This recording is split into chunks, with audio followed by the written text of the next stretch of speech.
शुभ नवरात्रि। सिद्ध गंधर्व यक्षाधैर्य सुरैरमरैरापि सेव्यमाना सदा भूयात् सिद्धिदा सिद्धिदायिनी।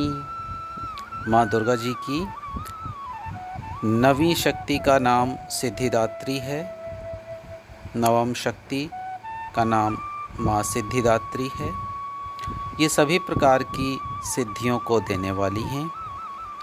मार्कंडेय पुराण के अनुसार अणिमा, महिमा, गरिमा, लघिमा, प्राप्ति, प्राकाम्य, ईशित्व और वशित्व, ये 8 प्रकार की सिद्धियां होती हैं। एवं ब्रह्म वैवर्त पुराण के अनुसार श्री कृष्ण जन्मखंड में यह संख्या 18 बताई गई है। इन 18 प्रकार की सिद्धियों के नाम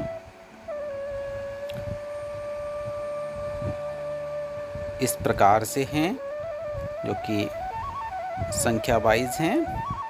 नंबर 1 अणिमा, 2 लघिमा, 3 प्राप्ति, 4 प्राकाम्य, 5 महिमा, 6 ईशित्व व वशित्व, 7 सर्व कामावसयता, 8 सर्वज्ञत्व, 9 दूर श्रवण, 10 परकाया प्रवेशन, 11 वाक् सिद्धि, 12 कल्प वृक्षत्व, 13 सृष्टि, 14 संहार कर्ण सामर्थ्य, 15 अमरत्व, 16 सर्वन्याकत्व, 17 भावना, 18 सिद्धि। तो माँ सिद्धिदात्री अपने भक्तों और साधकों को, योगियों को ये सभी सिद्धियाँ प्रदान करने में समर्थ हैं। ये सारी सिद्धियाँ माँ सिद्धिदात्री अपने योग्य साधकों को प्रदान करती हैं। देवी पुराण के अनुसार भगवान शिव ने इनकी कृपा से ही इन सिद्धियों को प्राप्त किया था। इनकी अनुकंपा से ही भगवान शिव का आधा शरीर देवी का हुआ था। इसी कारण वह लोक में अर्धनारीश्वर नाम से प्रसिद्ध हुए। माँ सिद्धिदात्री 4 भुजाओं वाली हैं। इनका वाहन सिंह है। माँ सिद्धिदात्री कमल पुष्प पर भी आसीन होती हैं।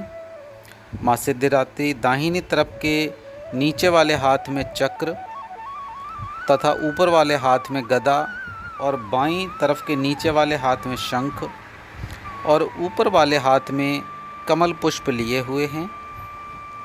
नवरात्रि पूजन के 9वें दिन माता सिद्धिदात्री की उपासना की जाती है।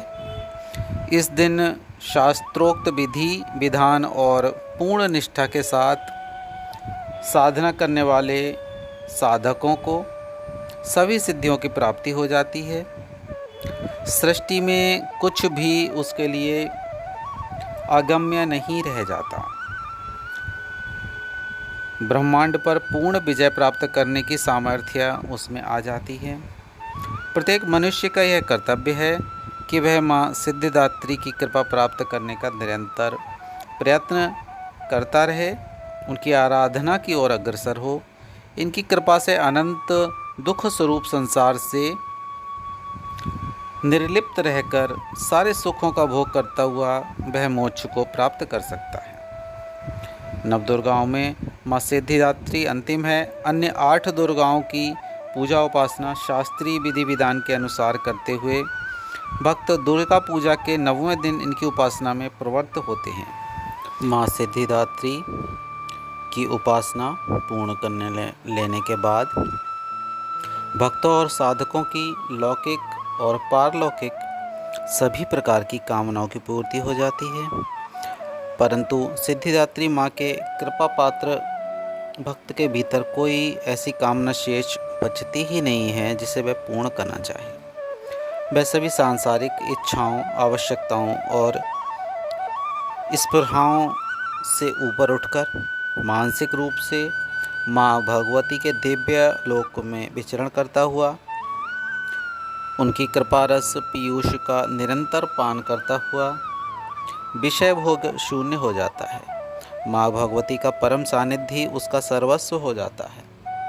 इस परम पद को पाने के बाद उसे अन्य किसी भी वस्तु की आवश्यकता नहीं रह जाती। माँ के चरणों का यह सानिध्य प्राप्त करने के लिए हमें निरंतर नियम निष्ठ रहकर उनकी उपासना करनी चाहिए।